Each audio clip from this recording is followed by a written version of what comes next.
The Smashing Machine is a brand new A24 drama that is directed by Benny Safdie. He is one half of the Safdie brothers. If you don't know who the Safdie brothers are, I mean, I'm sure you've heard of a movie called Uncut Gems, Good Time. You should check out those movies if you haven't. Those are directed by the Safdie brothers. This film stars Dwayne "The Rock" Johnson, and it stars Emily Blunt, and it is a story about an MMA fighter named Mark Kerr. So Mark Kerr in this movie is played by Dwayne "The Rock" Johnson. It takes place in the late 90s and the early 2000s. The movie is kind of about Mark Kerr's struggle, his struggle to become a great fighter, his struggle as he's dealing with all the hardships in his life. You know, the movie's kind of about a specific part of his life that led to how popular UFC and MMA are today. Thus, we have a movie where Dwayne "The Rock" Johnson transforms from someone who used to smash people into somebody that smashes machines. Or is he the thing that is the machine in Smashing Machine? Like, he's not actually smashing machines.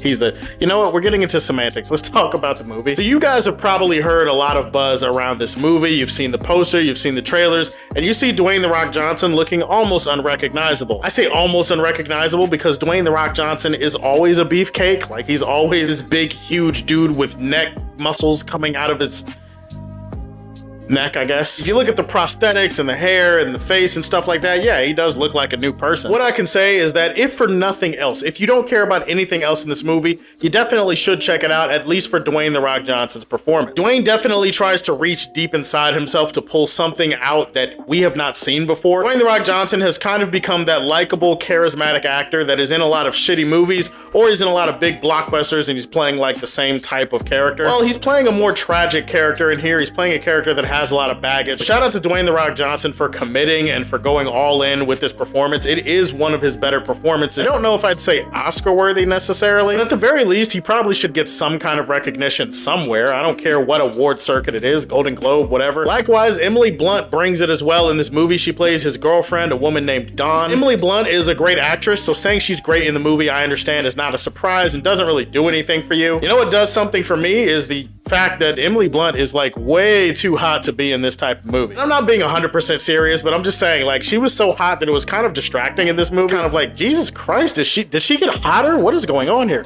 Oh, she's also doing great. Being that it is a Safdie movie, there are certain things you just come to expect with the camera work and the direction here. There's gonna be some trademark handheld gritty camera work. There's gonna be a little bit of close-ups here and there. There's gonna be those type of shots that make you feel like you're watching like a street drama, or that you're watching some kind of documentary. But it is solid direction. It's solid cinematography. It's not a bad looking movie. I think the premise and the setup for this movie is really intriguing. Like, the idea of this fighter who has a lot of stuff going on in his life, like, he kind of helped popularize the sport and made it what it is today. At the very least, he is one of the pioneers in that genre, so this could have been a very compelling character study. Unfortunately, that's not really the kind of movie that you're gonna get here. For all of the bluster and all of the performance, all I can say is that a great performance does not necessarily make a great movie, and unfortunately, this movie was not great. One of the first things right off the bat I can tell you is wrong with this movie is how poorly paced it is. This is a movie that is 2 hours long, and sometimes it feels like 3 hours long. It's one of those movies where I was like 30, 40 minutes in, and I was just like, okay, like,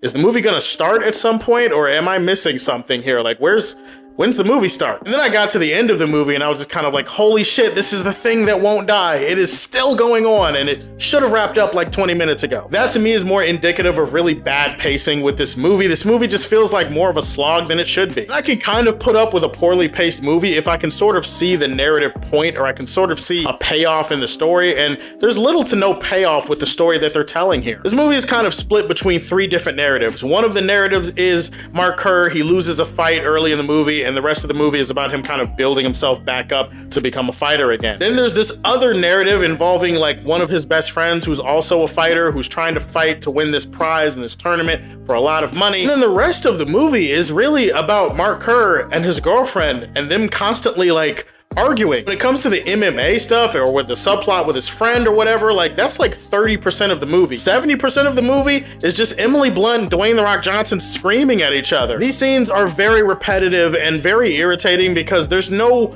positive catharsis waiting at the end of the rainbow for these people. But it's the fact that they take up most of the movie, and I don't care enough about Mark Kerr's character or Don to really give a shit about all this arguing. The movie does a poor job at fleshing out his story. It does a poor job at fleshing out its characters. I don't don't know enough about Dawn to give a shit about why she's such a toxic bitch the entire movie. I don't know enough about Mark Kerr or care enough about Mark Kerr to give a shit about why he's putting up with the toxic bitch the entire movie. Halfway through the movie, I was just like, are they just gonna argue the entire movie? Is there a point to this? Guess what? They do. And no, there's not really a point to it. Halfway through the movie, I was also like, why are these two people together? I don't really understand it. I don't really get it. The subplot involving his friend, you don't really know enough about his friend or give a shit enough about his friend to give a shit about why it's in the movie. This movie had a case of mistaken identity or something. It wasn't sure exactly what it wanted to be. If you're going for the MMA fight scenes, there's really not a lot of them, and they're not really shot in a way that makes them exciting or interesting. If you're going for the character study, there's not enough character in the movie for you to study it and be excited about what you're seeing. But in the end, the smashing machine was a snooze fest. I almost fell asleep during this thing. I'm gonna leave this in the Fortress of Solitude. Those are my thoughts on the smashing machine. Tell me what's your favorite A24 movie that came out this year. Go ahead and put that in the comment section below. Please like and subscribe to the Superfan Show, and if you like what you see, tell me how you feel and stay tuned to hear more from the Man of Steel. Peace.